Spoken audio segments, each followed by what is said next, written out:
dari kelompok 9. Aku Adifa. Aku Nisha. Hari ini kita akan menjelaskan tentang prinsip-prinsip geografi beserta contoh-contohnya. Selamat menyaksikan. Cak, kamu udah belajar tentang prinsip geografi belum?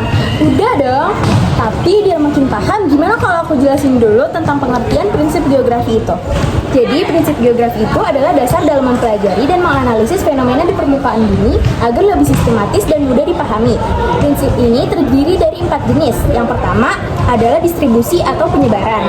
Yang kedua ada interrelasi atau keterkaitan. Yang ketiga ada deskripsi. Dan yang terakhir ada korologi, yaitu gabungan dari ketiga prinsip sebelumnya. Oke, aku jelasin prinsip yang pertama ya.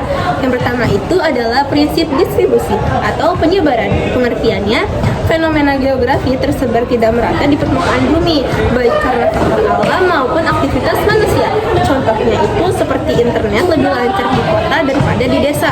Jadi, kelancaran internet di kota dibandingkan di desa terjadi karena adanya keterkaitan antara faktor teknologi, ekonomi, dan juga sosial. Iya benar, dan dari persebaran itu kita bisa tahu gimana suatu fenomena bisa terjadi di wilayah tertentu. Nah, sekarang giliran aku mau ngejelasin yang kedua, yaitu interrelasi atau keterkaitan. Selanjutnya ada prinsip interrelasi atau keterkaitan, yang mana setiap fenomena geografi saling berhubungan, baik antara fenomena alam maupun antara alam dan juga manusia. Contoh dalam kehidupan sehari-hari itu ada banjir di kota yang terjadi karena hujan deras ditambah saluran air yang buruk. Nah, ada hubungannya itu antara fenomena alam yaitu hujan deras dengan fenomena manusia yaitu sistem drainase yang buruk. Lalu kedua faktor ini itu saling mempengaruhi sehingga menimbulkan bencana banjir. Prinsip deskripsi yaitu memberikan gambaran suatu fenomena geografi menggunakan kata-kata, angka, tabel, grafik, dan juga peta. Contohnya itu seperti aplikasi cuaca, menampilkan suhu dan juga ramalan hujan. Jadi, penyajian suhu dan ramalan hujan oleh aplikasi cuaca merupakan bentuk penerapan prinsip deskripsi karena menggambarkan kondisi cuaca yang terjadi di satu tempat. Oke, sekarang giliran aku yang jelasin prinsip terakhir yaitu prinsip korologi. Jadi, prinsip korologi atau prinsip gabungan itu adalah analisis wilayah secara menyeluruh dengan menggabungkan prinsip distribusi, interrelasi, dan juga deskripsi. Contoh dalam sehari-hari itu ada pembangunan jalan tol, yang mana pembangunan jalan tol itu kita bisa lihat dulu jalurnya, itu masuk ke prinsip distribusi.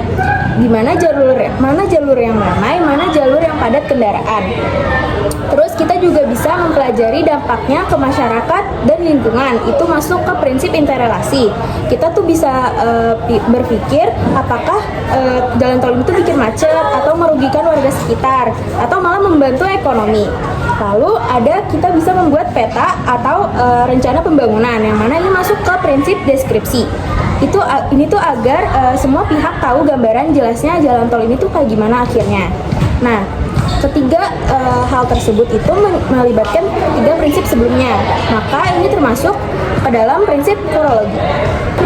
Jadi, intinya prinsip-prinsip ini kayak dasar berpikir ilmu geografi ya? Iya, kalau kita udah paham prinsip-prinsip ini, kita bisa jadi lebih mudah dalam menganalisis berbagai permasalahan di geografi. Thanks ya Eca, aku jadi lebih paham nih belajar bareng kamu. Thanks juga Nes, kapan-kapan kita belajar bareng lagi ya. Oke.